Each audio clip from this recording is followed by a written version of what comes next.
Nous sommes déjà là pour notre rendez-vous de la semaine. Madame, Messieurs, bonsoir et bienvenue à tous dans ce nouveau numéro de Info 7.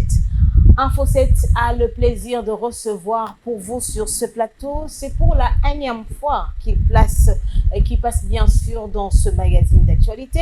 Mais avec Noëlla Kambaja, la présentation c'est pour la première fois. Madame, Messieurs, nous recevons pour vous ce dimanche le professeur Ahmed Ousseli, cadre de l'Union sacrée de la Nation. Bonsoir, professeur.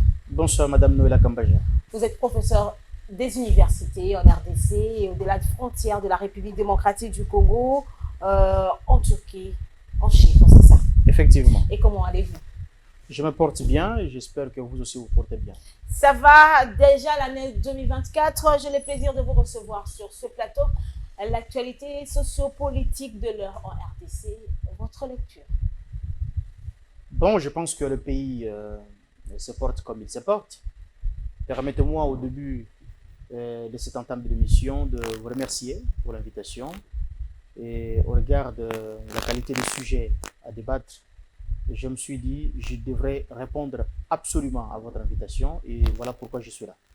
Merci d'avoir répondu à notre invitation, Madame, Messieurs. L'actualité reste notamment dominée par les consultations en cours pour le prochain gouvernement, le premier de ce deuxième mandat de Félix-Antoine Tshisekedi, mais aussi les langues continuent à se déchaîner donc autour de cette question à la levée du moratoire. Est-ce que le moratoire existait réellement en RDC? La situation sécuritaire en République démocratique du Congo, particulièrement dans sa partie est. Voilà notamment les questions que nous allons aborder dans cette émission avec notre invité, le professeur Ahmed Ousseli. L'histoire retient quand même que c'est vous qui vous êtes encore levé pour parler de cette histoire avec Cemex autour du passeport congolais, vous vous rappelez? Ah oui, merci beaucoup du rappel. Je me souviens que la question du passeport, je l'avais lancée et je me souviens encore bien les motivations de l'époque parce que les contrats conclus entre la République démocratique du Congo et le groupe belge Semlex à l'époque sur la production de passeports congolais étaient conclus pour une durée de 5 ans. Et les jours que je suis tombé sur ces contrats, en l'analysant, j'étais scandalisé. J'étais scandalisé parce que j'avais constaté que c'était un contrat léonin et qui ne devrait pas pour la République de pouvoir les renouveler. Mais malheureusement, dans ces contrats qui étaient un beauty, build, operate and transfer, la République démocratique du Congo, si et seulement si elle pouvait chercher sa résiliation avant son terme, ça pouvait beaucoup coûter à la République. Voilà pourquoi j'avais gardé silence au moment que ces contrats continuent à courir. Mais lorsque les contrats étaient arrivés à la fin, avant qu'ils ne soient renouvelés, j'avais décidé de hausser les tons afin que la République soit sauvée. Et effectivement, la République a été sauvée. Vous pensez réellement que la RDC a été sauvée? Je pense parce que le taux du passeport sous le temps du président Kabila revenait légalement à 185 $ américains, selon l'arrêté ministériel qui avait fixé ce prix. Mais aujourd'hui, le passeport coûte moins que ça. C'est 99 $ américains. Donc j'estime qu'il y a de l'avancée sur cette question et la République a quand même été sauvée. Mais il y a quelques jours passés, quelqu'un qui me disait qu'il a quand même déboursé 200 $ pour obtenir son passeport. Et d'ailleurs, même pour l'obtenir, c'est vraiment un casse-tête. Je parle de la procédure officielle. Peut-être celui-là, ne connaissant pas la procédure, il s'est retrouvé entre les mains de personnes qui sont animées de leur intention. Et peut-être la personne a été escroquée, peut-être la personne a payé aussi les services parce que peut-être elle est passée par une agence pour qu'il puisse obtenir son passeport et peut-être en payant aussi les frais d'agence qu'on ne peut pas comptabiliser comme le frais de passeport. Mais aujourd'hui, légalement, suivant l'arrêté ministériel, le frais du passeport, le prix du passeport revient à 99 $ américains. Un pari gagné pour le professeur Ahmed Ousseli. J'estime que la République a été sauvée. Alors, la situation sociopolitique de l'heure en République démocratique du Congo, votre lecture? La situation sociopolitique, après les élections, la Cour constitutionnelle a déjà décidé en dernier ressort. Et moi, personnellement, en tant que républicain, je salue la décision de la Cour constitutionnelle. Parce que c'est ça le pacte républicain. Nous avons dit, lorsque nous organisons les élections, il y a toujours deux alternatives. Soit on gagne, soit on perd. Moi, personnellement, je n'avais pas gagné. Nous avons saisi la Cour constitutionnelle et la Cour constitutionnelle, qui est l'organe compétent en la matière, nous a dit qu'effectivement, nous n'avons pas gagné. Et je rappelle que vous étiez candidat dans la circonscription électorale de Moamba. Effectivement, au numéro 338. Et d'ailleurs, je profite de l'occasion pour saluer tous mes électeurs du Moamba, qui continuent toujours à me porter, et moi également, je continue à les porter dans mon cœur. Nous avons saisi la Cour constitutionnelle, mais la Cour constitutionnelle nous a dit que nous n'avons pas gagné. Quels que soient les cas de figure, cette décision de la Cour constitutionnelle est revêtue de la vérité légale. Nous nous sommes soumis à cette réalité, à cette décision. Nous souhaitons bonne chance à tous les heureux proclamés. Nous continuons toujours à travailler pour la République et nous espérons que demain ou après-demain, si et seulement si cela a été notre destin, nous entrerons aussi au Parlement. Alors, comme vous le savez très bien, l'heure à ce jour est donc aux préparatifs pour les élections de gouverneurs, vice-gouverneurs, mais aussi sénateurs. Vous êtes dans la capitale de la République démocratique du Congo. Quel profil pour le prochain locataire de l'hôtel de ville de Kinshasa? Bon, les profils pour le prochain locataire de l'hôtel de ville, je pense que la ville-province de Kinshasa, c'est réalité. La ville-province de Kinshasa a ses problèmes. Et je pense que les candidats qui présentera un meilleur programme pour résoudre le problème qui gangrène cette ville et les problèmes que rencontre la population quinoise, et c'est celui qui sera le meilleur candidat. Les candidatures sont déjà déposées et tous ceux qui ont déposé les candidats... En tant que membre de l'Union sacrée de la Nation, il y a les candidats de l'Union sacrée de la Nation. Bon, je pense d'ailleurs que presque tout le monde qui a déposé la candidature ou sa candidature est membre de l'Union sacrée. Mais il y a quand même des candidats présentés qui ont été portés par l'Union sacrée de la Nation. Non, moi je pense que l'Union sacrée est une grande famille. L'Union sacrée est une grande famille. Au sein de cette famille, il y a plusieurs partis politiques. Tous les candidats qui sont là, je pense que ce sont les candidats, quels que soient les cas de figure, ce sont des candidats de l'Union sacrée. Moi, à l'étape actuelle de la procédure, je ne peux pas dire que je suis pour ou tel contre-candidat. Non. Je plaiderai à ce que les élus provinciaux, les députés provinciaux de la ville-province de Kinshasa puissent nous choisir le candidat ou le ticket qui répondra effectivement aux réalités de notre ville. Parce que la ville-province de Kinshasa est sale. La ville-province de Kinshasa, aujourd'hui, il y a des artères qui ne sont pas éclairées, alors que ça, c'est de la responsabilité de l'hôtel de ville. Et la ville-province de Kinshasa a un problème de la sécurité. La ville-province de Kinshasa a les problèmes qui lui sont propres. Et les candidats ou les tickets qui nous présentera un programme éloquent, et c'est ces tickets-là que moi je plaiderai en sa faveur. Mais tous les autres, qu'ils soient, quelle que soit leur provenance des partis politiques, moi ce qui m'intéresse c'est Kinshasa, ce qui m'intéresse c'est ma ville. Mais ce n'est pas quand même pour la première fois, et généralement le ticket ou les candidats qui viennent pour l'hôtel de ville a toujours des programmes rassurants, mais dans les faits, il y a toujours des problèmes qui se posent.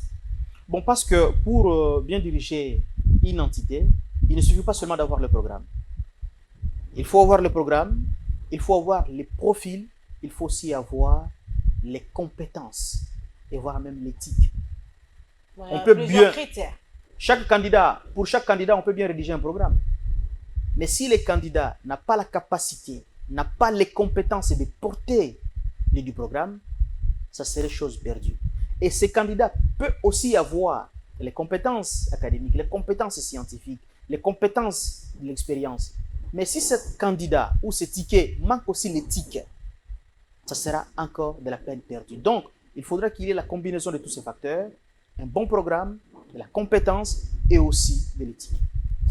Alors aujourd'hui, il y a deux voix qui s'élèvent pour demander la révision de l'actuelle constitution qui, selon plusieurs observateurs, la constitution actuelle ne répond pas aux problèmes qui se posent ou les problèmes réels de la RDC. Votre avis? Oh, mais ça c'est un problème vaste. Le débat sur la constitution, c'est un débat qui ne date pas d'aujourd'hui. Bien avant même son adoption au référendum en 2005, il y avait ceux qui étaient pour, il y avait ceux qui étaient contre. Je me souviens même à l'époque, l'un de mes professeurs, le professeur Augustin Mampouya, avait publié un article sur le potentiel, et même le professeur Femou Kadiboni aussi avait publié un article dans lequel il critiquait vigoureusement les projets de la Constitution qui étaient soumis au référendum.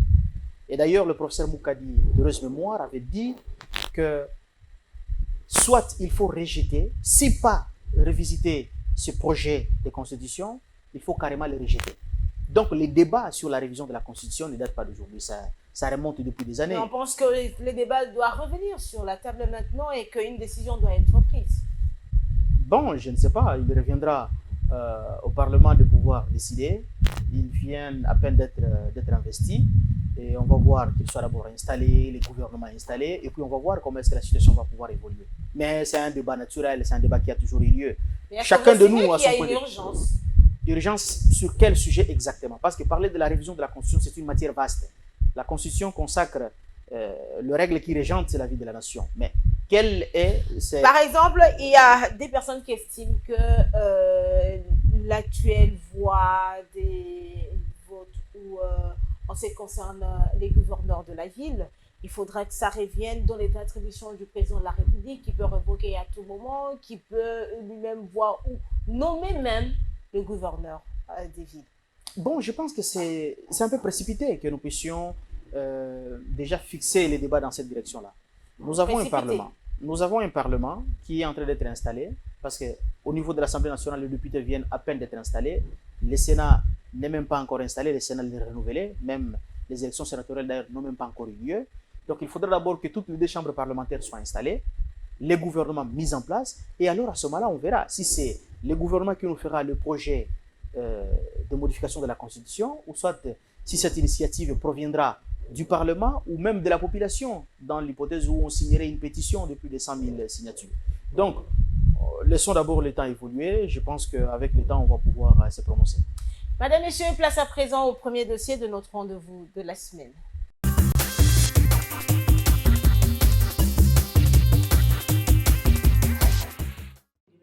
Journée internationale de l'eau. À cette occasion, le Centre de recherche en eau et environnement, en collaboration avec le Conseil scientifique national, a organisé une matinée scientifique.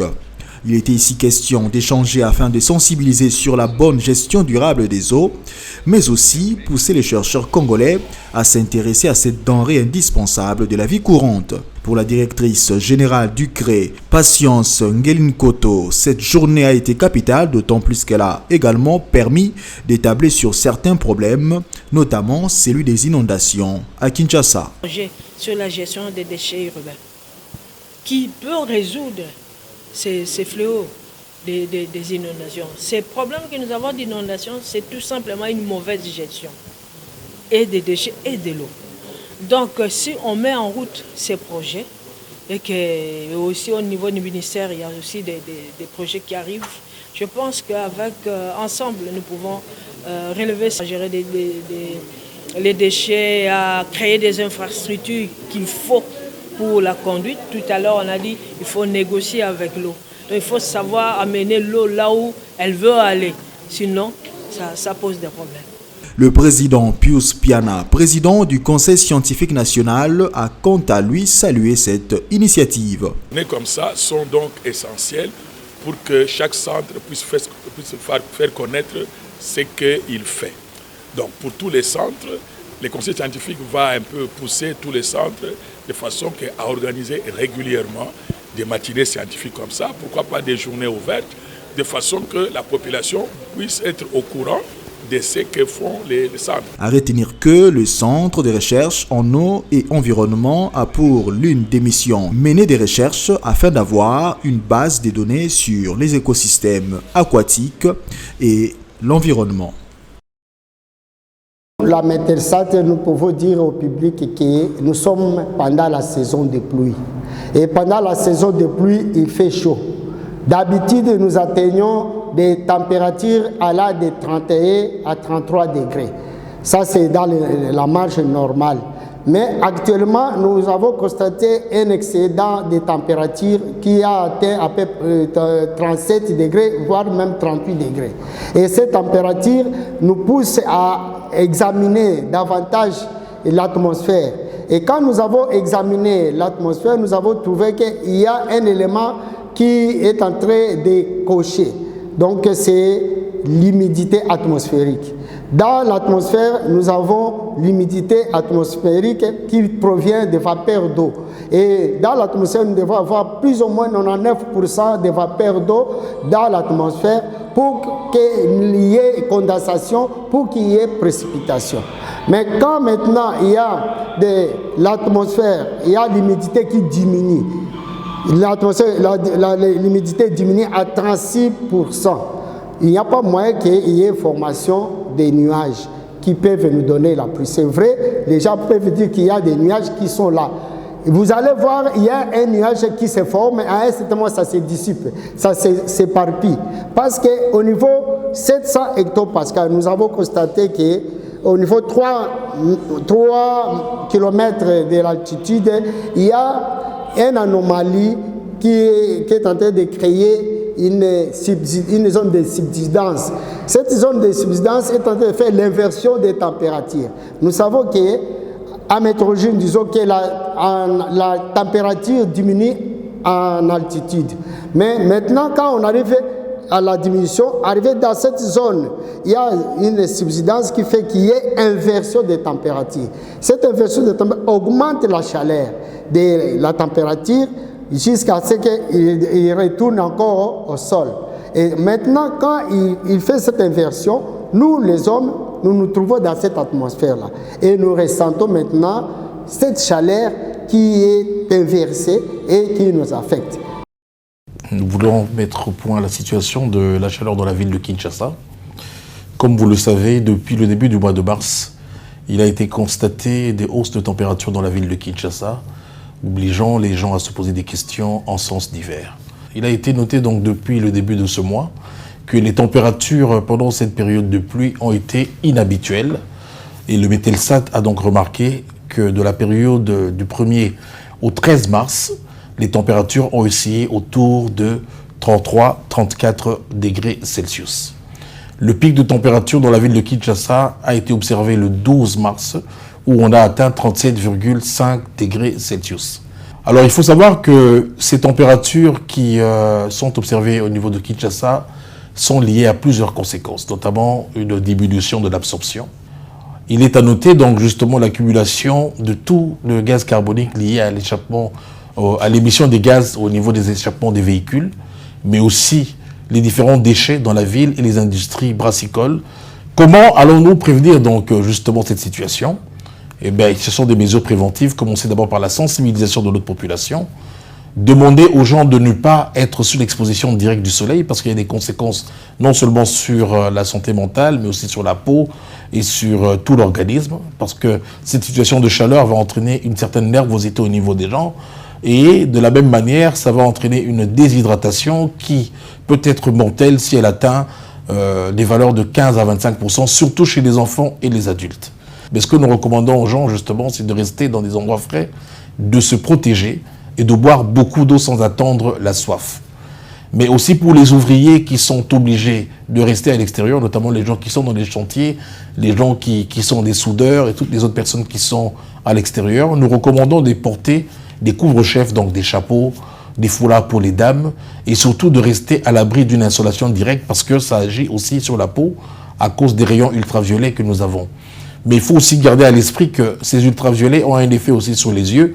Et donc, nous recommandons aux gens de porter des lunettes solaires et d'éviter de regarder directement les rayons de soleil. Mais aussi, pendant cette période de hausse de température, nous recommandons d'éviter l'alcool. Parce que l'alcool va entraîner que l'on puisse uriner de temps en temps et donc entraîner aussi, à cause de l'effet diurétique qu'il a, une déshydratation qui risque d'être dangereux. Évidemment, il faut aussi bien se nourrir. Il faut se reposer, se mouiller de temps en temps pour éviter les effets néfastes de la déshydratation.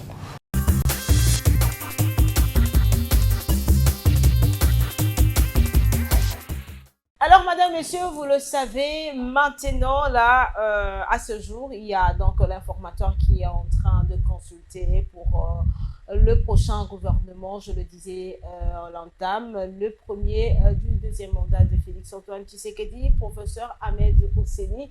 Il y a un gouvernement qui est déjà démissionnaire. Vous avez vu Jean-Michel Samalukonde, qui a donc dirigé ce deuxième gouvernement en tant que chef du gouvernement. Alors, comment est-ce que vous avez trouvé l'action de différents ministres et lesquels vous a quand même qui a mieux fait que les autres dans ce secteur? Bouf, Madame Noëlla, moi je pense que je pourrais peut-être donner mon point de vue de manière globale sur l'action gouvernementale, mais je ne saurais pas entrer en détail pour arriver à côté les différents membres du gouvernement, surtout que je n'ai pas suivi les actions de chacun d'eux et je n'ai pas encore établi un critérium sur base duquel j'allais confronter leurs œuvres par rapport à ce critérium pour pouvoir les catégoriser. Celui-ci est le premier, celui-là a bien travaillé et tel n'a pas bien travaillé. Donc je serai un peu dans cette difficulté-là. Mais j'ai trouvé globalement que les gouvernements Sama, que ce soit le premier gouvernement et même le deuxième gouvernement, c'est un gouvernement qui a réussi dans certains domaines. C'est un gouvernement, je vais m'expliquer, okay. C'est un gouvernement qui a lancé certains chantiers qui demeurent en cours, et c'est un gouvernement qui n'a pas aussi réussi à remonter la pente dans certains autres secteurs. Et je pense que cette action du gouvernement et ce tableau est ainsi justifié parce qu'il y a eu plusieurs défis. N'oubliez pas que le gouvernement Sama a fait face à la Covid aussi. N'oubliez pas que le gouvernement Sama a continué à faire face à la question sécuritaire. Cette question sécuritaire, non seulement que nous fait perdre des vies humaines, et nous cause aussi des pertes de matériel, et en même temps, elle absorbe une grande partie du budget national.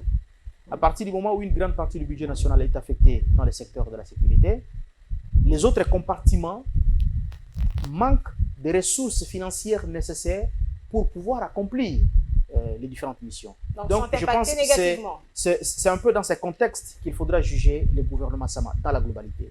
C'est un gouvernement qui a fait de bonnes choses, c'est un gouvernement qui a lancé des chantiers qui demeurent en cours, et c'est aussi un gouvernement qui n'a pas réussi à remonter les pentes, plus particulièrement sur le volet social. Moi, lorsque j'étais candidat député national, je me suis basé sur cet aspect des choses et je me suis dit qu'au regard de la situation du pays, quels que soient les cas de figure, malgré les quelques efforts qui peuvent être fournis par le gouvernement, mais il était difficile que le social de la population congolaise soit amélioré. Ah, il était difficile. Il était difficile parce que nous évoluons dans un système économique où toute l'économie nationale se trouve entre les mains des étrangers. Et dans une telle situation, l'on peut bien vous dire qu'on a assaini les cadres des investissements, on a amélioré le climat des affaires, on a les taux, on a stabilisé, je ne sais pas moi, les taux d'échange. Il y a croissance dans ce pays à 2-4 000 chiffres. Mais tous ces paramètres économiques, bien qu'étant ouverts, mais ces paramètres économiques risquent de ne pas être utiles pour la population, et la population risque de ne pas vivre la réalité de ces paramètres économiques parce que tous les capitaux se trouvent entre les mains des étrangers. Et c'est la réalité. Je l'avais dit durant toute ma campagne électorale qu'aucune banque dans ce pays n'appartient aux Congolais. Je l'ai dit au cours de ma campagne électorale, aucune société de la télécommunication dans ce pays n'appartient aux Congolais. Je l'ai dit au cours de ma campagne électorale qu'aucune grande société minière qui existe dans ce pays n'appartient aux Congolais. Je l'ai dit, observez même le supermarché ici à Kinshasa. Toujours entre les mains des expatriés. Kinmarché, Kinmart, GG Mart, Swiss Mart, tous ces supermarchés ne sont détenus que par les étrangers. Regardez même le secteur de l'aviation, CAA, Air Kasai, Service Air, que par exemple même le mot Air Kasai ne vous trompe, même Air Kasai n'appartient pas aux Congolais, Air Kasai appartient aux Russes. Donc, vous voyez la situation dans laquelle nous sommes, et quels que soient les cas de figure, même si l'on vous dit qu'il y a croissance à 2 chiffres, à 3 chiffres, surtout que nous avons clôturé le dernier trimestre de l'an 2023 avec un taux de croissance évalué à 6,5 et avec possibilité que nous puissions terminer le premier trimestre de l'an 2024 avec un taux de croissance à 2 chiffres. Mais tous ces paramètres ne vont pas bénéficier à la population. Alors, maître... La population ne va pas... Nous étions en train de parler sur le bilan de Sama. Oui. je vous ai dit qu'il y a un secteur où le gouvernement Sama n'a pas réussi, c'est le domaine social. Oui. Et je suis en train ici de vous évoquer la raison qui a fait en sorte que le social de la population ne soit pas Exactement, maître. Alors, au regard de ce tableau un peu noir sur le social des peuples congolais que vous venez de peindre, que faut-il faire aujourd'hui pour relever ce défi? Parce que vous le savez très bien que les ventres affamés n'ont point d'oreille et que partout où vous passez, vous sentez que la population croupit un peu dans une misère pour la plupart, qui ne dit pas son nom, alors que la réalité, c'est ce que vous venez de présenter. Qu'est-ce que le pays devra faire? Madame Noëlla, vous venez de me poser une question capitale. Qu'est-ce qu'il faudra faire? Je pense qu'au cours de la campagne électorale, comme candidat député national ici à Kinshasa-Mouamba, j'avais proposé les pistes de solutions. Nickel. J'avais proposé les pistes de solutions et je ne sais pas si nous aurons suffisamment de temps pour que nous puissions en parler. Brièvement. Mais c'est un programme électoral dans lequel j'avais développé 5 axes. Je me suis dit que pour que nous puissions faire de sorte que les social du peuple congolais soient améliorés, il faudra que nous puissions faire une révolution économique. Une révolution économique. Il faudra que nous puissions beaucoup travailler pour renverser la tendance. Parce qu'aujourd'hui, la classe moyenne des Congolais n'existe quasiment plus. Aujourd'hui, il n'y a plus des entrepreneurs congolais qui peuvent nous permettre de pouvoir contrôler notre économie nationale. Aujourd'hui, après le départ de Makayalesi, de Tatouka Sebou, de Lito et consorts, l'entrepreneuriat congolais est en berne. Et il faudra que le gouvernement de la République puisse y travailler pour que nous puissions effectivement changer la tendance. Et comment est-ce qu'on va changer effectivement cette tendance? Parce qu'il faut être concret. J'ai proposé par exemple que dans ces pays, qu'il n'y ait pas une seule société commerciale qui soit encore créée. Si et seulement si, dans cette société commerciale, il n'y a pas de nationaux congolais dans le capital social. Il faudra que chaque fois que des étrangers qui arrivent dans ces pays, ils arrivent au niveau des guichets, ils veulent créer une société commerciale, il faut qu'on impose à ces étrangers de créer ces sociétés en partenariat avec les Congolais. C'est pratiquement l'extension de la disposition que nous avons prise lors de la révision du code minier. Parce qu'aujourd'hui, dans ces pays, aucune société minière ne peut être créée s'il n'y a pas les Congolais dans le capital social. Et je souhaiterais que cette disposition soit étendue dans tous les secteurs. L'importance de cette disposition, c'est quoi? Ça va permettre à ce que les Congolais aussi participent dans la formation des richesses. Ça va permettre à ce que les Congolais, au moment de la production des richesses, nous puissions aussi partager le bénéfice avec les étrangers.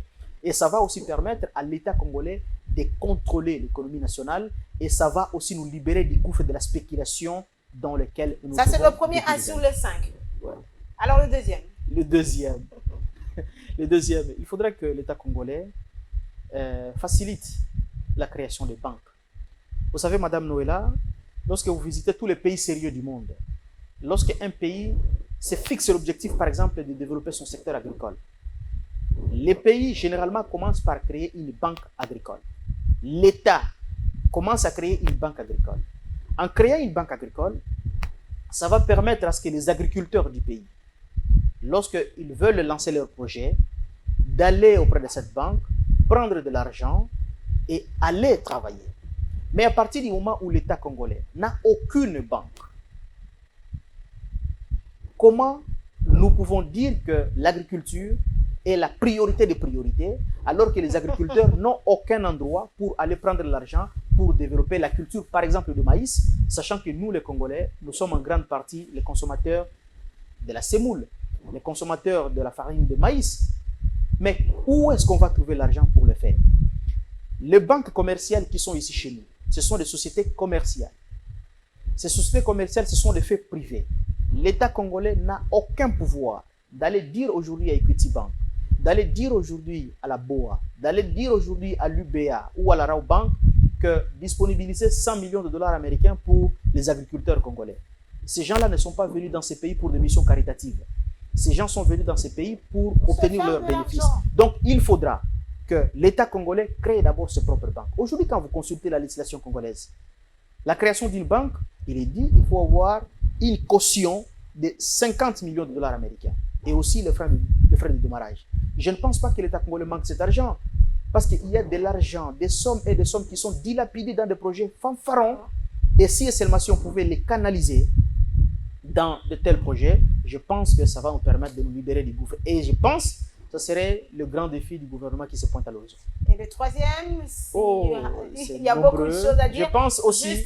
Juste nous dire, sans entrer dans le détail, le troisième pour permettre au peuple congolais qui sont en train de vous suivre de comprendre les 5 axes que vous avez donc proposés pour relever le défi en ce qui concerne le social en RDC. J'ai également proposé que l'État congolais puisse adopter un moratoire fiscal pour accompagner tous les Congolais qui s'investiront dans la création des banques. Moratoire fiscal. Pourquoi moratoire fiscal? C'est-à-dire la suspension de la perception de certaines taxes, de certains impôts auprès des Congolais qui vont créer des banques. Parce qu'il ne faut pas que les Congolais, lorsqu'ils vont créer les banques, et juste 2 jours après, qu'ils soient encore submergés par des impôts à payer, ainsi de suite, alors que nous sommes dans un processus de remettre les Congolais au centre de l'économie nationale. Et c'est ainsi que j'avais même donné l'exemple concret. Et cet exemple n'a pas tout seulement été vécu au Nigeria, parce que au cours des différentes émissions que j'ai, au cours des différentes interviews que j'ai accordées à certains de vos confrères, j'ai donné le cas du Nigeria. Mais même sur l'étendue du territoire africain, il n'y a pas que le Nigeria qui a réussi aujourd'hui à contrôler son économie nationale qui était avant l'an 2000 sous l'emprise des étrangers. Philippe Nyusi l'a fait également au Mozambique. Le président Eduardo dos Santos l'a aussi fait en Angola. Et aujourd'hui, João Lourenço Diempela continue. Donc, il y a tout un programme et je pense au moment opportun, encore au cours d'une autre émission bien élaborée, on pourra encore y revenir avec ample détail. Madame, Messieurs, prenons à présent ce dossier et on se retrouve juste après pour un autre débat.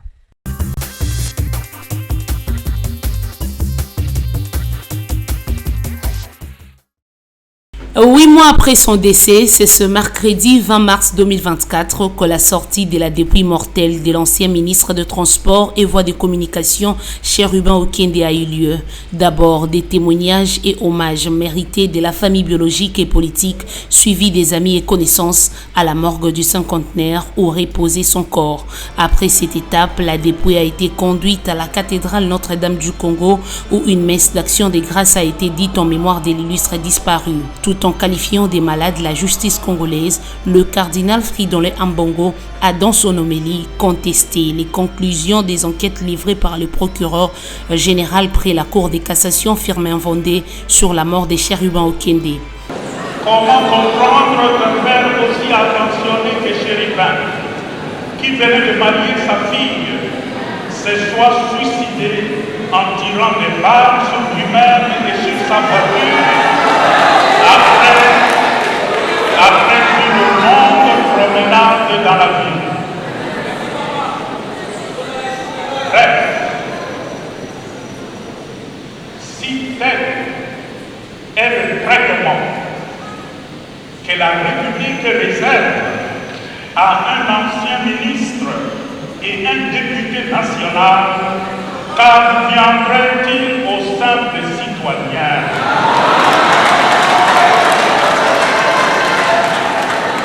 Les enfants biologiques du défunt ont à cette occasion illustré en quelques mots la personne qu'incarnait leur père. Papa était torturé, affamé.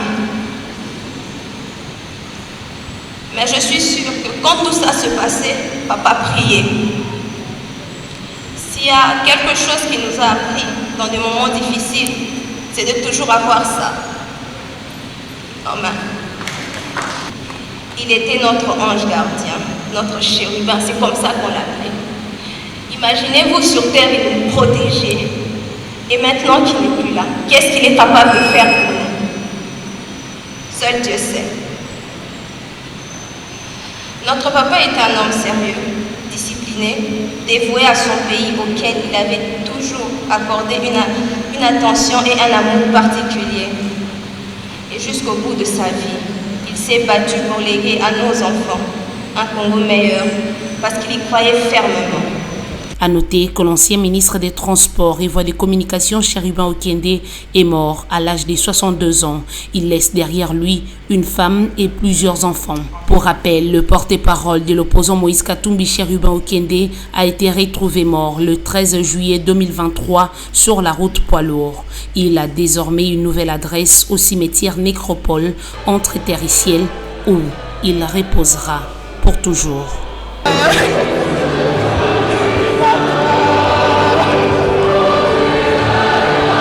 Comme tout le monde le disait depuis le 8 septembre 2023, ma place n'était pas en prison, ma place était dans ma rédaction.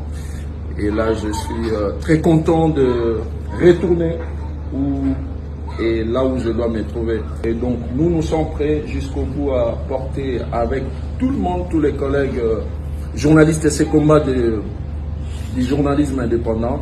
C'est très difficile. Ce que je vais dire comme dernier message à tous les journalistes, face à l'oppression, résistez.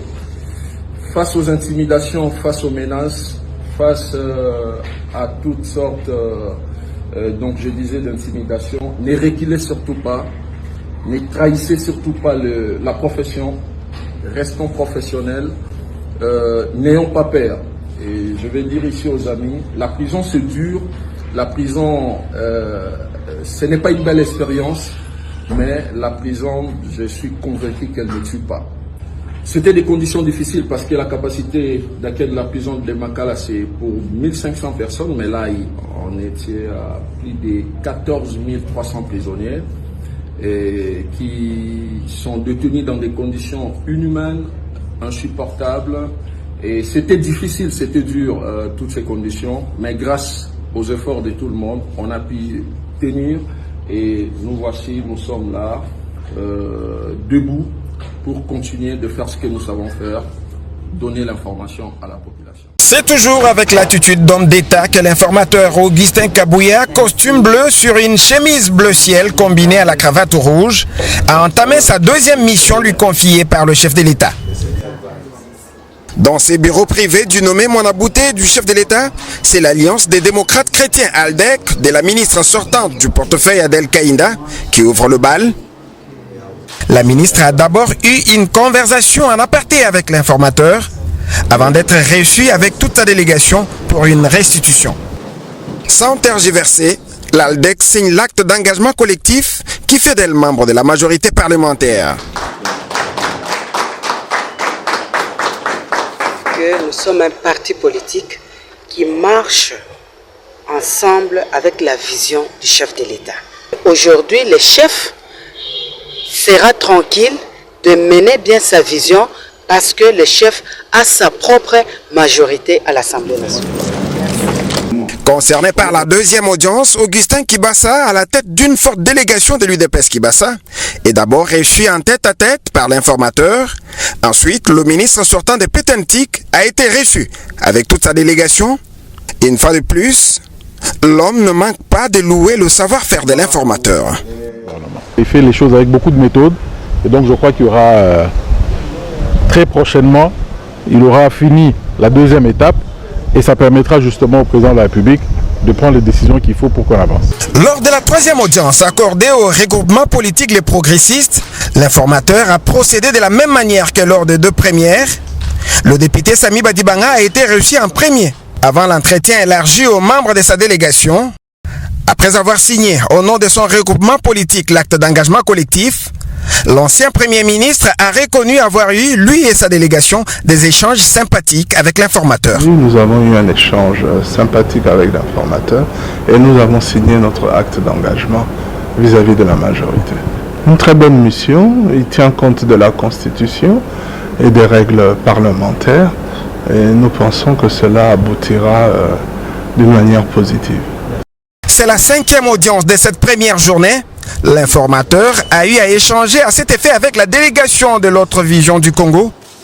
Mais tout commence par cet aparté de l'informateur avec le ministre sortant des hydrocarbures, avant l'étape de la grande salle où l'informateur a parlé avec toute son équipe, mais rien ne va filtrer de cette rencontre. Enfin est venu le tour de l'ADER. C'est sa patronne Henriette Ouamou qui prend avant tout langue avec l'informateur. Et au sortir de la rencontre de sa délégation avec l'informateur, le chef de file de l'Alliance pour la réforme de la République démocratique du Congo a laissé entendre que son regroupement politique est venu rassurer l'informateur du fait que l'ADR garde définitivement ses deux députés qui font déjà partie de la majorité parlementaire. Nous sommes revenus ici le rencontrer justement par rapport à ça. Et il a eu à comparer le nombre de députés qu'on avait eu à l'époque où il était informateur et aujourd'hui, au moment où il est en train de jouer ce nouveau rôle. Et nous sommes venus lui confirmer. En renouvelant en date du 26 février sa confiance envers Augustin Kabouya, à travers cette deuxième mission, le chef de l'État Félix-Antoine Tshisekedi attend de son homme de confiance des éléments structurants destinés à faciliter la conclusion d'un accord de gouvernement entre les membres de la coalition majoritaire sur notamment la composition du gouvernement.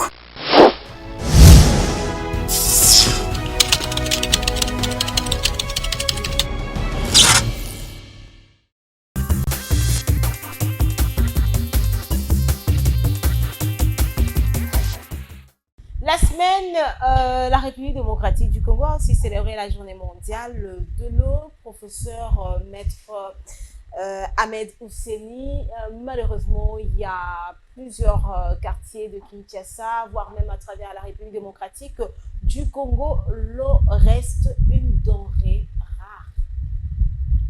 Qu'est-ce qui se passe? C'est un paradoxe. Nous avons les ressources naturelles, mais malheureusement, nous sommes incapables de fournir l'eau à notre population. Nous avons, si pas la première grande réserve d'eau douce ici en Afrique, et pourquoi pas même à travers le monde, peut-être après l'Amazonie, mais nous sommes incapables de servir notre population dans ce secteur. Je pense que les causes sont multiples. Les causes sont profondes. Les causes sont aussi lointaines. Nous avons dans ces pays une société publique chargée de la question, c'est la Régie des eaux. Mais la Régie des eaux, c'est une société publique qui n'est pas différente de toutes les entreprises du portefeuille. Et les entreprises du portefeuille souffrent des problèmes quasiment identiques. Pendant très longtemps, nous avons évolué. Il n'y a pas eu de l'investissement massif dans le secteur. Pendant longtemps, nous avons évolué où nous avons considéré nos entreprises publiques comme des vaches à lait politiques. Pendant longtemps, nous avons évolué avec un système où on plaçait qui on voudrait, suivant les compétences et suivant les considérations subjectives à la tête de nos entreprises publiques. Jusqu'à ce qu'on arrive en 2006-2007, on s'est dit toutes nos entreprises publiques sont KO. Et malheureusement, comme le mal toujours des Congolais, au lieu d'analyser la question en profondeur, nous nous sommes dit que le problème, c'est le problème des lois. Nous nous sommes évertués à changer nos lois sur les entreprises publiques, notamment à modifier la loi cadre de 1978, qui régissait toutes les entreprises du portefeuille, dont notamment la Régie des eaux, parce que nous sommes en train de parler de l'eau.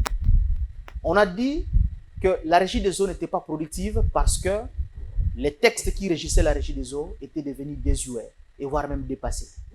On a transformé la Régie des eaux qui était à l'époque établissement public est devenue entreprise publique du portefeuille. Très bien. On a transformé le régime juridique de la Régie des eaux depuis 2007. Mais jusqu'aujourd'hui, en 2024, le problème reste identique. Mais c'est quoi le problème en réalité? Oui, c'est ce que nous voulons savoir. C'est quoi le problème en réalité? Si dans ce pays, le problème, ce n'est pas les problèmes de loi, hein, vous entendez parler. Hein. Dans ce pays, madame, nous sommes spécialisés dans de mauvais diagnostics. Et quand les diagnostics ne sont pas bien posés, la thérapeutique non plus ne sera pas bonne. Lorsque nous nous sommes dit que la République démocratique du Congo n'avance pas bien, le problème c'est quoi? Non, c'est parce que nous appelons l'État indépendant du Congo. On a changé les noms. Nous sommes devenus Congo belge. Les Belges sont partis, on s'est dit non, il faut que nous changeons encore les noms du pays. Nous sommes devenus à la République démocratique du Congo. On s'est dit non, non, on devient la République du Congo. Et puis, quand le président Mobutu arrive, on dit non, ça devient la République d'Isaïe. Mais le problème n'est pas celui-là. Le président Mobutu qui part, on redevient encore la République démocratique du Congo. Et je ne sais pas, peut-être demain ou après-demain, on voudrait encore qu'on change. De même, nous avons aussi changé même notre drapeau. Nous sommes le seul pays au monde qui a déjà changé 6 fois son drapeau. Donc nous sommes quasiment un peuple sans identité. 6 fois quasiment le drapeau, mais il y a toujours les mêmes problèmes qui persistent. Les problèmes sont identiques parce que nous ne faisons pas les bons diagnostics. Nous sommes en train de parler de l'eau. Je profite non seulement de parler de la Régie des eaux, mais de parler de l'ensemble des entreprises du portefeuille. Il faudra que les réformes profondes soient faites. Il faudra que nous puissions placer les personnes compétentes à la tête de ces entreprises. Donc, est-ce que vous voulez nous dire que c'est un problème d'homme? C'est d'abord un problème d'homme. Un problème d'homme? c'est d'abord un problème d'hommes. Parce que nous venons de terminer les élections. Vous allez voir les politiques et comment est-ce qu'ils vont pouvoir gesticuler. Déjà, les problèmes de la formation du gouvernement commencent à se poser. Les consultations sont en cours.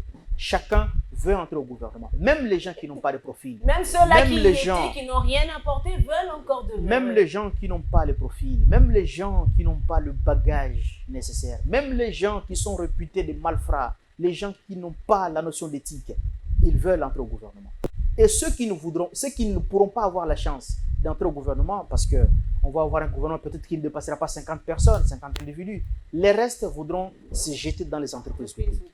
Mais en venant dans les entreprises publiques sans programme, en venant dans les entreprises publiques sans compétences, en venant dans les entreprises publiques sans des indications précises, c'est la raison pour laquelle toutes nos entreprises publiques continuent à se placer dans le est-ce que vous êtes en train de nous dire que le problème aussi qui ne permet pas le développement de la RDC, c'est la politique, c'est l'homme politique? Je ne dis pas la politique, je ne dis pas l'homme politique non plus, mais je dirais l'homme congolais. Parce que par moments, nous avons l'impression que le problème, c'est seulement l'homme politique. Mais cet homme politique, de quelle façon? Je m'explique. Parce que cet homme politique, il est l'émanation de la population. Nous venons des élections. Les gens qui intègrent aujourd'hui le Parlement, les 500 députés, même s'il n'y a pas élection, Massissi, Aruchuru, Yakwamut, donc les 484 députés qui viennent d'être élus par la population.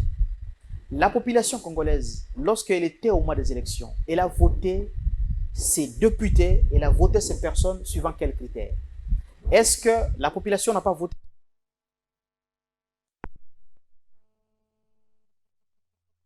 Les gens qui ont donné des polos, les gens qui ont fait des promesses inutiles, les gens qui n'ont pas de profil. Et ce sont ces gens, notamment, mais je ne dis pas que tout le monde se trouve dans ces lots. Il y a aussi de bonnes personnes, il y a aussi des personnes compétentes, il y a aussi des personnes avec éthique qui se retrouvent au Parlement. Mais lorsque la majorité est constituée de personnes qui n'ont pas de profil, lorsque la majorité est constituée de personnes qui ont été effectivement élues par la population, mais sans le profil nécessaire, on ne va pas tout simplement condamner l'homme politique. Et quelle est la responsabilité du président de la République? Parce que c'est lui qui donne le dernier mot. Quelle est aussi la responsabilité du président de la République? Le président de la République n'a pas la compétence de voter le député. Non, le président de la République n'a pas... Au niveau de la formation du gouvernement, mais aussi nomination dans les entreprises de l'État. Oui, le président de la République a plusieurs marges de manœuvre. Mais il faut retenir que le président de la République reste encore encerclé par les contraintes constitutionnelles. Parce qu'il est dit que le gouvernement, c'est l'émanation du Parlement. Le gouvernement, c'est le fils engendré par le Parlement. C'est l'enfant engendré par le Parlement. Le gouvernement est constitué du regroupement ou du parti majoritaire au Parlement. Comme aujourd'hui, on s'est dit que l'union sacrée est majoritaire au Parlement. Mais l'union sacrée n'a pas de la personnalité juridique. L'union sacrée est dépourvue de la personnalité juridique. L'union sacrée est composée des partis et regroupements qui ont des élus au niveau de l'Assemblée nationale. Et ce sont ces élus qui proposeront des gens qui vont entrer au gouvernement. Donc, même si le président de la République a la latitude de prendre qui il veut au sein de ces regroupements politiques, mais il serait difficile pour le président de la République de s'envoler et d'aller au-delà des contraintes constitutionnelles qui sont présentées ici et en nommant des gens qui ne proviendront pas forcément de ces partis et regroupements politiques. J'entends souvent certains compatriotes dire non, le président de la République peut voter, peut nommer qui il veut. Ouais. Voilà, parce que ces gens qui sont au Parlement ne doivent pas. Mais si on a un gouvernement qui n'est pas de l'obédience de la majorité parlementaire, mais comment ce gouvernement sera investi au Parlement? Oui, mais vous venez de soulever aussi un élément capital, une question d'ailleurs que plusieurs se posent.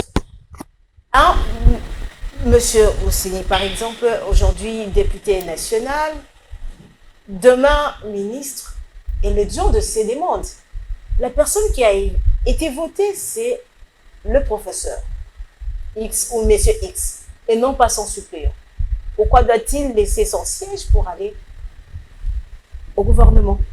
Bon, d'abord, j'ai dit que Dieu vous entende par rapport à la prière, ou au vœu, ou même à la prophétie que vous êtes en train de faire, que je puisse intégrer le gouvernement demain ou après-demain. Mais en ce qui concerne les autres, quelqu'un qui se trouve au Parlement et qui est appelé à une mission au sein du gouvernement et qu'il soit remplacé au niveau du Parlement par son suppléant, je pense d'abord que la procédure est légale. Et de deux, je précise que ce n'est pas parce qu'on est député que la fonction de député devient incompatible. Il n'est pas dit que parce que vous êtes député que vous n'avez pas droit d'aller au gouvernement. Vous avez le plein droit d'aller au gouvernement si et seulement si vous êtes proposé par votre famille politique et si et seulement si le président de la République, sur proposition du Premier ministre bien entendu, accepte de vous nommer au sein du gouvernement. Et quand on vote quelqu'un comme député national, quand on vote quelqu'un comme sénateur, cette personne présente toujours ses suppléants. Parce que c'est un être humain. Cette personne peut mourir.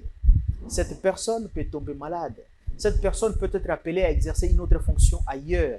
Cette personne peut se retrouver demain ou après-demain dans un cas d'incompatibilité. Cette personne peut être condamnée par une peine qui ne va pas lui permettre de continuer à exercer sa mission. C'est la raison pour laquelle il y a la suppléance. C'est la raison pour laquelle cette personne sera remplacée par son suppléant.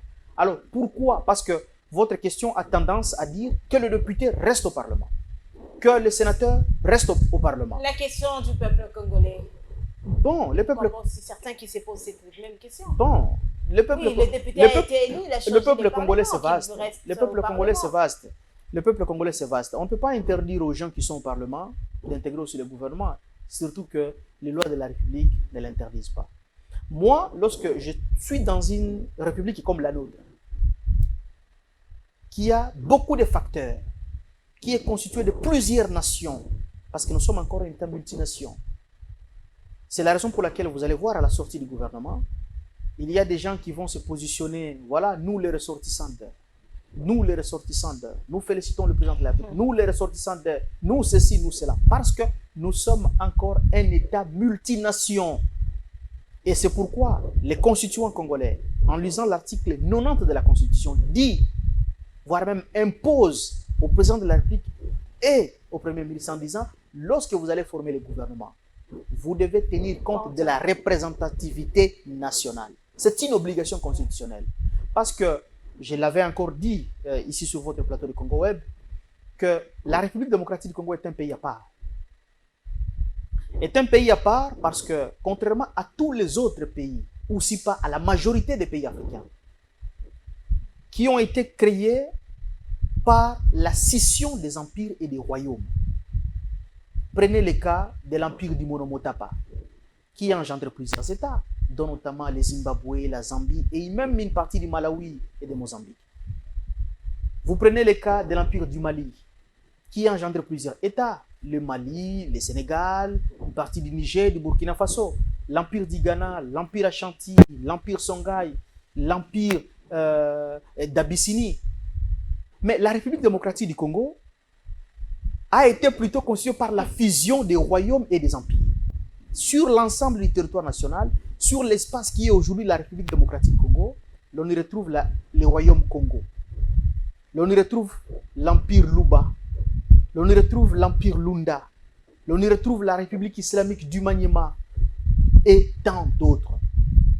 Et à partir du moment où vous avez un pays avec plusieurs tentacules pareils, lorsque vous voulez former le gouvernement, vous devez également tenir compte de ces facteurs. Parce que l'adhésion de la population en dépend. Lorsque vous formez un gouvernement, il n'y a pas les gens ressortissants de l'empire Luba. Ces gens-là, même s'ils se disent des Congolais, ils diront, cette histoire que vous venez de créer ne nous concerne pas. Lorsque vous créez un gouvernement dans lequel il n'y a pas les ressortissants du royaume Congo, ça crée la méfiance, ça crée le désintéressement du citoyen par rapport à l'action publique. Donc là, vous êtes en train de me dire que ça ne sera pas du tout possible d'avoir un gouvernement déjà de moins 30 personnes, si on doit tenir compte de tous ces paramètres. La formation du gouvernement n'a jamais été une chose facile. surtout un gouvernement en République démocratique du Congo. Ça n'a jamais été une chose facile. Alors, maître, la semaine, enfin, Chérubin Okende, vous allez nous dire en quelques mots avant de prendre le troisième dossier. Enfin, Chérubin Okende repose dans sa dernière demeure. Et de l'autre côté, on a vu notre confrère Stanley Boujakira, qui est désormais un homme libre. Alors, quelle est votre analyse de l'appareil judiciaire aujourd'hui, bien que le président de la République lui-même l'a dit, la justice de la RDC est malade? Avec ma foi profonde, je souhaite d'abord paix à l'âme de mon aîné Chérubin Okende. Chérubin Okende est un aîné et pour moi fut un grand frère. En même temps, un condisciple de l'université. Parce que je partageais avec Chérubin Okende le même auditoire du 3e cycle à la faculté de droit de l'université de Kinshasa, l'année académique 2011-2010-2012, quand je faisais encore mon DS à l'université de Kinshasa. Avec Chérubin Okende, on sympathisait. Et d'ailleurs, je peux vous livrer une confidence pour la toute première fois. Okay. Lorsque Chérubin Okende a été nommé au gouvernement, il me proposa que je travaille avec lui. Vous n'avez pas voulu? Je n'avais pas voulu pour des raisons d'ordre politique, parce que moi, je provenais de la famille Cash. J'étais conseiller juridique du ministre délégué à la Défense nationale et ancien combattant. Et lui provenait d'une autre composante, Ensemble pour la République de Moïse Katumbi. J'avais trouvé indécent et même incommode, non éthique, pour moi, cadre du CAJ, d'être conseiller des membres du gouvernement qui vient d'Ensemble pour la République. Mais il tenait à ce que je puisse travailler avec lui. Aujourd'hui, Chérubin Okende n'est plus, par des circonstances que personne n'a la facilité d'expliquer. Je souhaite paix à son âme. Je présente mes condoléances le plus sincères à sa famille. Je présente mes condoléances le plus sincères à l'ensemble du peuple congolais, meurtri par cette situation. Et malgré le fait que le parquet général près la Cour de cassation a déjà fait son rapport sur ce dossier et ce n'est pas pour moi, opérateur judiciaire, de venir critiquer une telle décision sur un plateau de télévision. Mais je pense peut-être avec le temps, au regard d'autres éléments qui pourront se présenter, peut-être que la justice, même le parquet, pourrait encore revenir sur certains aspects. Parce que quand on observe la situation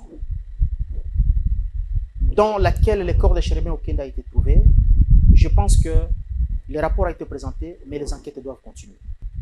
Vous parlez de la question de Stanislas Boujakira. Bon, je ne le connais pas de plus près personnellement, mais je sais que c'est un journaliste du pays. Il était arrêté. J'ai entendu, vous, surtout les opérateurs de médias, vous avez fait beaucoup de sensibilisation là-dessus. Vous nous avez informé qu'il était arrêté. Personnellement, je ne sais pas les raisons profondes de son arrestation, mais je sais qu'il a été condamné à 6 mois de servitude pénale, mais du fait d'avoir passé un temps en prison, il a été libéré. Et je ne sais pas si l'appel a été fait. Mais alors, l'appareil vous posez la judiciaire. question. Je pense que la justice du pays n'est pas différente de l'état actuel du Congo dans la globalité.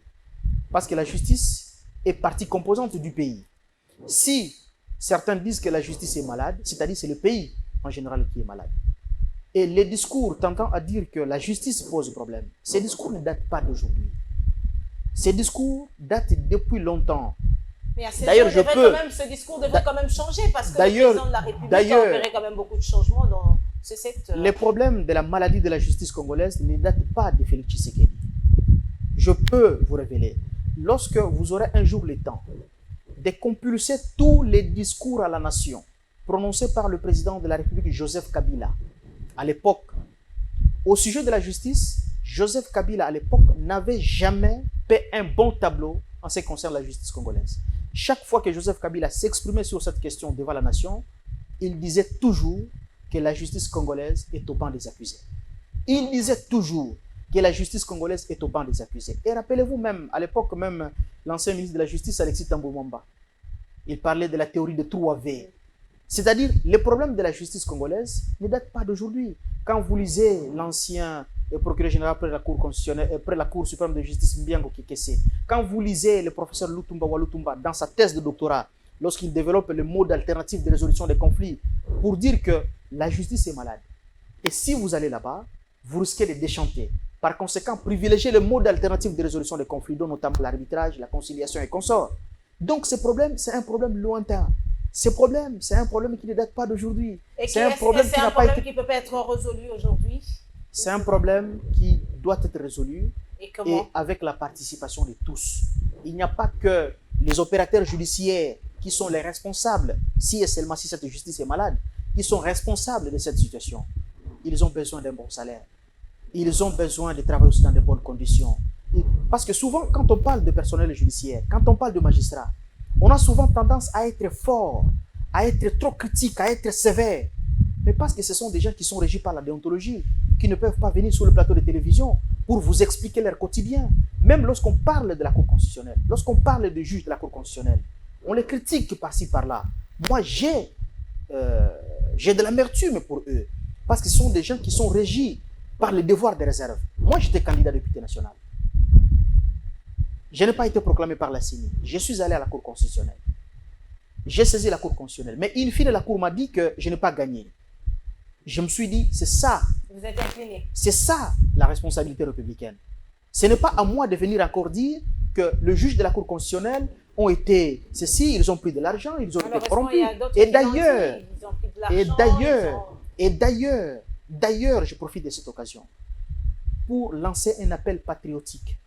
Nous devons faire respecter nos magistrats et surtout le juge de la Cour constitutionnelle, parce qu'ils sont au sommet. Je pense qu'eux aussi, ils sont des humains. Ils doivent déployer beaucoup d'efforts pour être à la hauteur des responsabilités. Parce que lorsque l'on a la facilité de dire à la population que le juge de la Cour constitutionnelle sont des corrompus, quelle est l'image que nous voulons véhiculer par rapport à notre nation? Donc je pense que la justice congolaise, elle est ce qu'elle est. Elle est une partie intégrante de la société. Si elle a des problèmes, c'est-à-dire c'est le pays dans la globalité qui a des problèmes, et ces problèmes doivent être résolus de manière globale.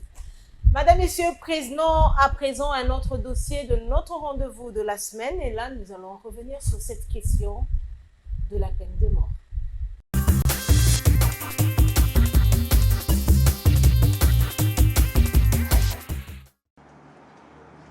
La République démocratique du Congo a levé le moratoire sur la peine de mort. Félix Tshisekedi a décidé de reprendre les exécutions capitales, notamment contre les militaires jugés coupables de trahison et les auteurs de banditisme urbain entraînant mort d'homme. Le pays d'Afrique centrale avait introduit le moratoire sur la peine de mort en 2003, mais celle-ci n'a toutefois jamais été abolie. Le rétablissement de la peine de mort a été notifié dans une circulaire signée mercredi 13 mars par la ministre de la Justice de la RDC, Rose Mutombo. Le document explique que cette décision vise à punir les actes de traîtrise ou d'espionnage qui nuisent à la République et aux citoyens. Depuis 2 ans, la RDC fait face à une offensive des rebelles du M23 qui se sont emparés des provinces du Nord Kivu et de l'Ituri dans l'est du pays. Ces derniers mois, des dizaines d'opposants politiques, d'hommes d'affaires, de fonctionnaires et de soldats ont été arrêtés pour complicité avec la rébellion du M23 et le Rwanda. Selon Amnesty International, la décision des autorités congolaises est une grave régression et un nouveau signe du recul alarmant de l'administration Tshisekedi en matière de droits humains. C'est un pas en arrière. Je ne trouve pas qu'un gouvernement vraiment responsable puisse lever une telle option pour punir des gens qu'on appellerait des traîtres. Premièrement, la notion de traître. Nous devons d'abord nous mettre d'accord sur ce que cela signifie. Et quand je prends la réalité de chez nous au Congo, mais les grands traîtres à la patrie, ce sont justement ceux qui sont au pouvoir. Dès lors qu'ils ne servent pas l'intérêt du peuple, mais c'est eux qu'on doit commencer à considérer comme des traîtres, parce qu'ils n'assument pas le rôle pour lequel ils ont reçu des charges, c'est-à-dire service à la population. Je ne souhaiterais pas qu'on profite d'une notion floue de traître pour des règlements des comptes sur le plan politique.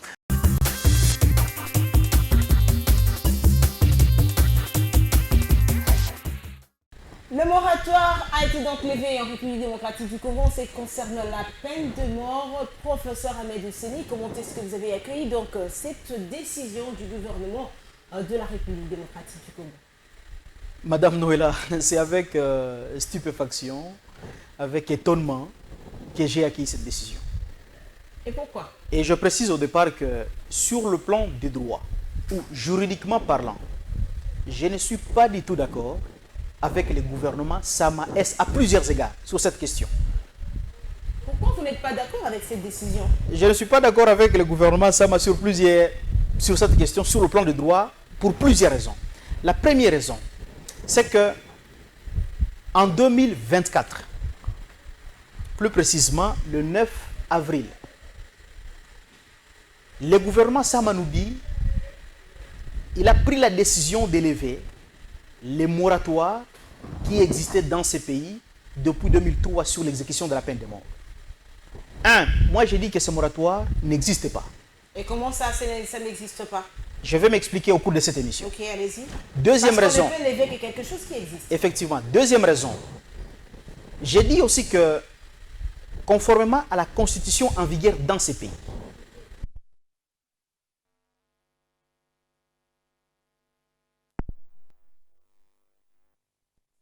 si la République démocratique du Congo veut prendre une décision de lever les 10 moratoires, j'ai dit que sur le plan des droits, conformément à la constitution en vigueur, cette matière ne relève pas de la compétence du gouvernement. Et finalement, elle relève de la compétence de qui? Je vais encore m'expliquer au cours de cette émission. Okay. En troisième position, je ne suis pas d'accord avec le gouvernement Sama sur cette question. Parce que j'ai estimé que, et j'ai constaté que la note circulaire de Madame la ministre de la Justice et garde des Sceaux, Rose Mutombo, a créé beaucoup de cacophonie. Mais comment ça? A créé une confusion généralisée dans le chef des Congolais. Et jusqu'au moment où je vous parle, il y a des Congolais qui continuent encore à se poser des questions. Qu'est-ce qui se passe au pays par rapport à cette question? Parce que lorsqu'on parle de la peine de mort, lorsqu'on parle de l'exécution de la peine de mort dans ces pays, ce n'est pas une matière simple. C'est une matière de grande portée nationale. Et par conséquent, nous ne pouvons pas agir avec précipitation, nous ne pouvons pas agir avec fanatisme ou avec des considérations partisanes, parce qu'ici, ce sont des vies humaines qui sont mises en cause. Lorsque j'observe l'évolution du débat public sur cette question, Madame Noëlla, je peux vous certifier que je suis sidéré. Parce que je constate que certains intervenants interviennent sur cette question avec des postulats politiques. Ceux qui sont de la mouvance présidentielle, ceux qui sont de l'opposition politique, et même ceux qui sont de la société civile politisée. Et les avis divergent selon que l'on soit de tel ou tel coin politique. De deux, d'autres intervenants encore interviennent juste sur base de considérations philosophiques. Parce qu'en ce qui concerne la peine de mort, il y a toujours deux grands courants qui s'opposent, les rétentionnistes et les abolitionnistes. Mais moi, ici, je compte d'abord me débarrasser de tous ces carcans. Sur ce plateau, je ne suis ni rétentionniste, ni abolitionniste. Sur ce plateau, veuillez même me considérer que... Veuillez même oublier mon appartenance politique. Je vais juste me limiter à confronter cette réalité aux dispositions légales en vigueur dans notre pays. Allez-y. Je viens de vous dire que pour moi, le moratoire n'existe pas. Et ces propos ne viennent pas seulement de moi. Ces propos viennent d'abord d'un organisme public spécialisé à la question qu'on appelle la Commission nationale des droits de l'homme du Congo, CNDH en sigle. Cet organisme public, en l'an 2017, avait publié un avis, a sorti des propositions aux autorités compétentes dans notre pays pour dire que les moratoires en République démocratique du Congo n'existaient pas. Et CNDH, pour des raisons qui lui sont propres et il me semble superfétatoire de pouvoir les évoquer ici, avait formulé un plaidoyer pour qu'on puisse adopter un moratoire sur l'exécution de la peine de mort en République démocratique du Congo, en 2017. Et CNDH, notre commission, notre organisme public spécialisé à la question, dans son avis, nous avait aidé à donner une historique éloquente sur la question de l'exécution de la peine de mort dans notre pays depuis le temps du président Mobutu. Et Brièvement, sur le plan historique. Oui, sur le plan historique.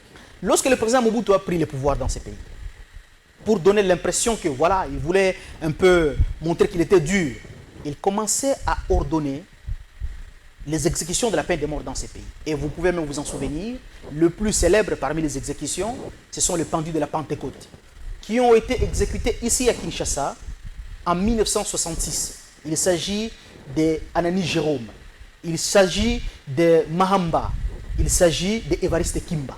Ils ont été exécutés ici en 1966. Mais lorsque le président Mobutu a subi beaucoup de pression sur le plan international, arrivé vers les années 1978, le président Mobutu a commencé à refuser les exécutions de la peine de mort en République du Zaïre.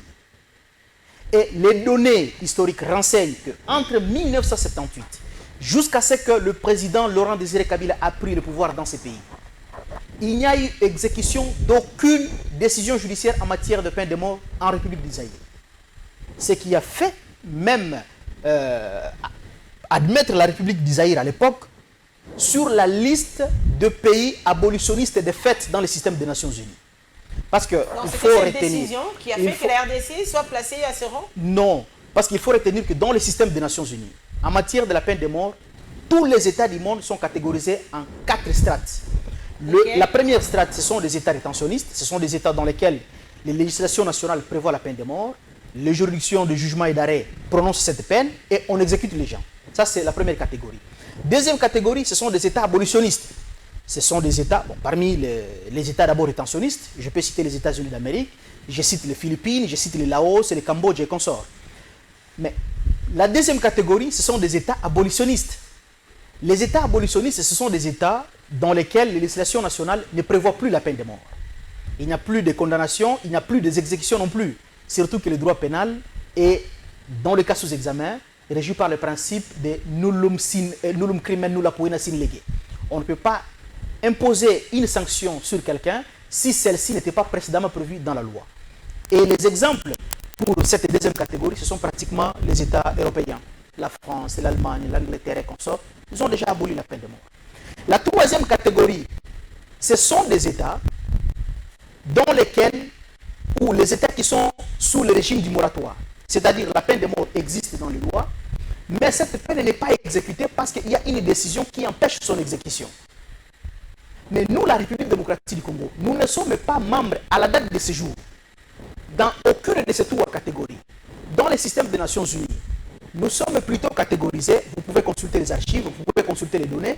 La République démocratique du Congo, depuis 2002, depuis 2003 d'ailleurs, se trouve sur la liste des États abolitionnistes de fait. C'est-à-dire quoi? C'est-à-dire, la peine de mort est prévue, ici chez nous c'est l'article 5 du décret 30 janvier 1940, portant code pénal congolais, livre 1er, livre 2. Et aussi c'est l'article 1er du code pénal militaire qui a avalisé tous les livres 1er du code pénal congolais. La peine de mort est prévue. Mais, comme je dis, il n'y a pas de moratoire.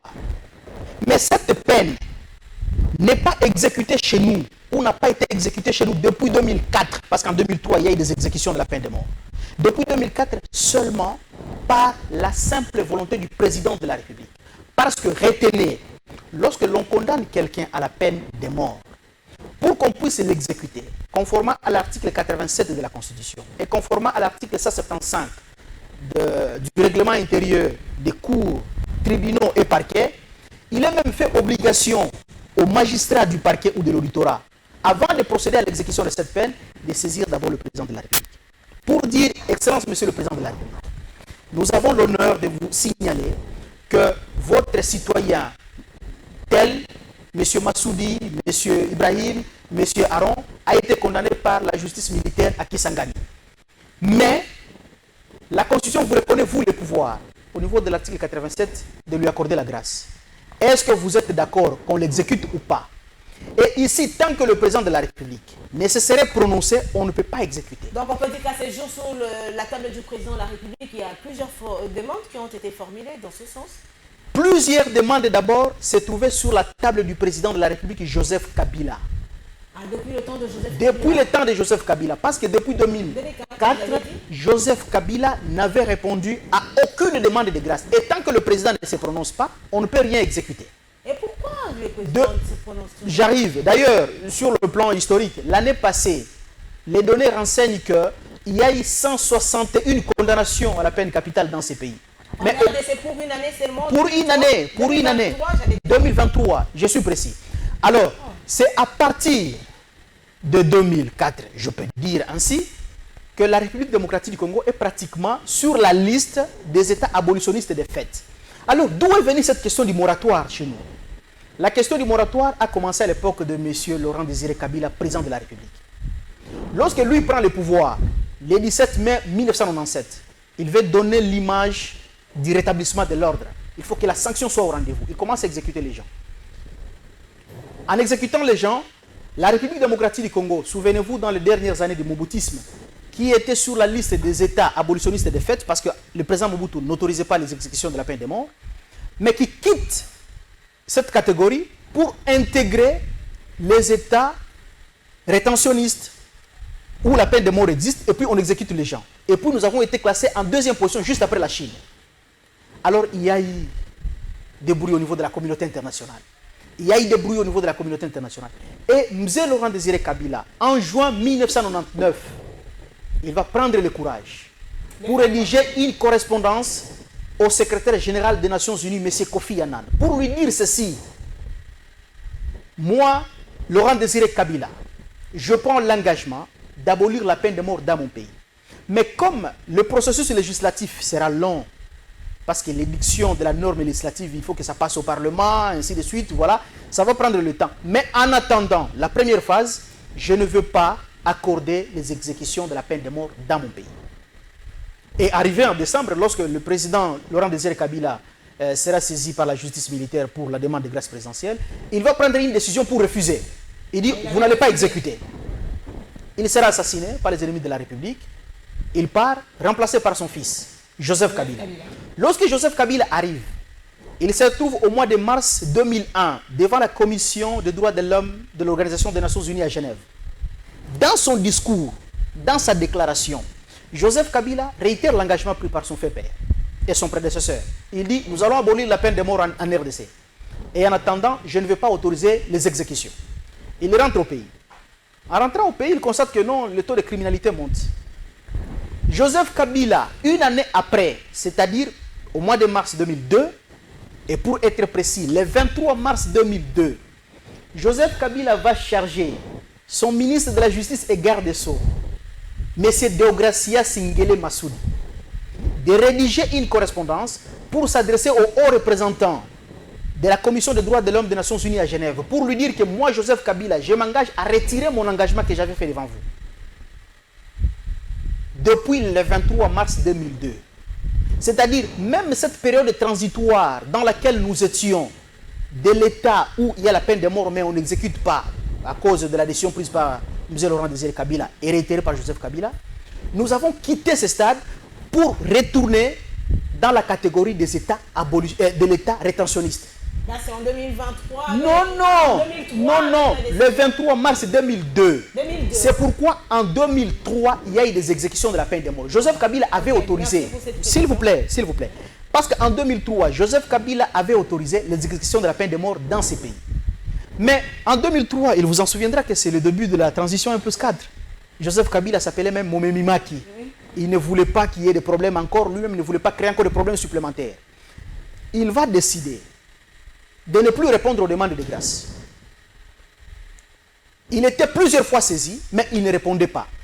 C'est la raison pour laquelle la République démocratique du Congo, depuis 2003, n'exécutait pas la peine de mort. Pas parce qu'il y avait un moratoire, mais c'est parce que le président de la République, conformément à la constitution de la transition à l'époque, article 78, qui lui accordait le pouvoir de grâce, alors lui ne répondait pas, il refusait de répondre aux demandes. Donc on peut dire qu'à ce jour, la personne qui a compétence de le faire, c'est le président de la République, selon la Constitution. J'arrive tout en bouclant d'abord ces premiers points de désaccord, de mon désaccord avec le gouvernement. De mon désaccord avec le gouvernement. Et lorsque Joseph Kabila va prendre cette décision, il va aussi instruire tous les organes du pays. Au niveau des Nations Unies, il y a un système basé sur le pacte international sur le droit civil et politique et même le protocole additionnel sur l'abolition de la peine de mort. La RDC n'a jamais voté favorable à aucune résolution au niveau des Nations Unies relatif au moratoire sur la peine de mort. À la date de ce jour, il y a déjà 9 résolutions. Et aucune d'elles n'a été votée par la RDC favorablement. La RDC, tantôt elle s'abstenait et tantôt elle votait, tantôt elle était absente même au cours des réunions. Mais la dernière résolution, la RDC a ostensiblement voté contre. Et là, la dernière date de quelle année, de quel moment? Mais c'est en 2020. En 2020. En 2020. Elle a voté contre. La RDC a voté contre. Ok. La RDC a voté contre. Et la RDC, en votant contre, ce qui nous a placés aujourd'hui sur la liste des États abolitionnistes de fait. La peine de mort existe. Alors, pourquoi le gouvernement Sama va nous dire en 2024 d'élever un moratoire qui aurait existé depuis 2003 alors que ce moratoire n'existe pas? Si ici chez nous, nous n'avons pas d'archives, allons même au niveau des Nations Unies, où on nous classe clairement sur la liste des États abolitionnistes de fait. Mon deuxième point de désaccord avec le gouvernement, sur cette question, quand vous consultez, quand vous lisez la note circulaire de Madame la ministre, par essence une note circulaire, c'est une décision administrative qui porte juste pour l'intérêt d'ordre intérieur, pour expliquer, interpréter, clarifier une loi ou une décision prise par une autorité compétente pour qu'il n'y ait pas de problème de confusion au moment de son application. C'est pourquoi, quand vous lisez cette décision, elle crée beaucoup de confusion. À quel niveau elle crée des confusions? Son objet, Madame la ministre vous dit, note circulaire relative à la levée du moratoire. Oh. C'est-à-dire, c'est cette note circulaire qui lève le moratoire. D'abord, le moratoire n'existe pas. Mais on a levé quoi alors? Et de deux, Madame la ministre dit non, ce n'est pas moi qui ai pris cette décision, mais c'est le gouvernement. Au cours de la 124e réunion du Conseil des ministres. En bon? Or, en matière d'exécution de la peine de mort, le gouvernement de la République n'a nullement compétence. Parce que notre Cour constitutionnelle, qui a déjà été saisie plusieurs fois pour arbitrer sur la question de l'inconstitutionnalité de la peine de mort, s'est déjà prononcée plusieurs fois. Et dans l'une des fois, c'est l'affaire Mukonkole en 2012. La Cour constitutionnelle va clairement dire que la matière de la peine de mort est une matière qui relève de la loi. C'est le législateur qui a le pouvoir de l'abolir. Mais son exécution est de la compétence exclusive du président de la République, conformément à l'article 87 et à l'article 87 de la Constitution et 175 du règlement intérieur des cours, tribunaux et parquets. Donc, si aujourd'hui ou demain, la RDC voudrait instaurer, restaurer, lever un quelconque moratoire sur l'exécution de la peine de mort, ce n'est pas de la compétence du gouvernement, ni moins de Madame la ministre de la Justice et Garde des Sceaux, ni du Parlement non plus, mais du seul président de la République. Ici, il n'y a que le président de la République qui peut décider. Il n'y a que le président de la République qui peut décider. Alors, je me pose la question, qui a dit au gouvernement Sama qu'il y avait un moratoire? Qui a dit? C'est la raison pour laquelle moi j'ai déjà saisi Madame la ministre de la Justice et Garde des Sceaux par ma correspondance de plus ou moins 20 pages, ma note explicative. J'ai demandé à Madame la ministre, au président de la République, au Premier ministre et à tous les cadres du Conseil supérieur de la magistrature de prendre des dispositions idoines qui se trouvent dans ma note. Je vais même déposer la copie ici chez vous, afin que nous puissions agir avec urgence avant que le pire n'arrive au pays. Parce qu'ici, ce sont les vies humaines qui sont mises en cause. Madame, Monsieur, c'est complètement fini pour ce rendez-vous de la semaine. Professeur Ahmed Mousséni, vous avez donc quelques minutes pour vous adresser à cette population qui a eu donc le plaisir de vous suivre ce dimanche. Merci beaucoup, Madame Noëlla, pour l'invitation. Et c'était pour moi un réel plaisir de venir répondre à votre invitation et de commenter aussi l'actualité de la semaine. Je pense que l'actualité primordiale du pays a été dominée par cette question du moratoire. Ici, ce sont les vies humaines qui sont en cause, et je pense que il était plus que nécessaire pour moi de donner aussi mon point de vue, comme je l'ai encore dit. Je ne suis pas d'accord avec le gouvernement Sama sur le plan du droit, sur cette question du moratoire sur la peine de mort dans ce pays. Donc il y a urgence que le président de la République... Parce que j'estime, 1, le moratoire n'existe pas. 2, j'estime que ce n'est pas le gouvernement Sama, ni moi, Madame la ministre de la Justice et Garde des Sceaux, qui a la compétence de lever ce moratoire. Et 3, j'estime que cette décision, la note circulaire de Madame la ministre, a créé beaucoup de problèmes, beaucoup de cacophonies, de confusions dans le chef de la population. Et cette cacophonie risque de nous conduire même à des exécutions irrégulières de cette peine. Et voilà pourquoi j'ai saisi Madame la ministre de la Justice et Garde des Sceaux avec ma note explicative de plus ou moins 20 pages, copie pour information au président de la République, au Premier ministre et à tous les hauts cadres du Conseil supérieur de la magistrature pour que des mesures idoines soient prises dans le meilleur délai pour nous éviter le pire. Alors, mesdames, messieurs, merci beaucoup de nous avoir suivis donc ce dimanche. Notre invité, le professeur Ahmed Ousseni, qui est donc cadre de l'Union sacrée de la Nation, espère tout de même que sa demande aura une réponse favorable au président de la République. Félix Antoine Tshisekedi, c'est ça. Merci beaucoup et je l'espère. Alors, je ne cesserai de le dire, Info 7 est une émission de Congo Web Télévision, Info 7 votre émission, Info 7 notre émission. Et je pense que vous allez très bien aimer encore, comme d'habitude, ce nouveau numéro avec notre invité de ce jour. N'hésitez pas de nous écrire et d'envoyer toujours vos propositions, vos messages. Et surtout, restez fidèles sur Congo Web Télévision, la chaîne haute définition. Et on se retrouve le dimanche prochain pour un nouveau numéro de Info 7. Au revoir.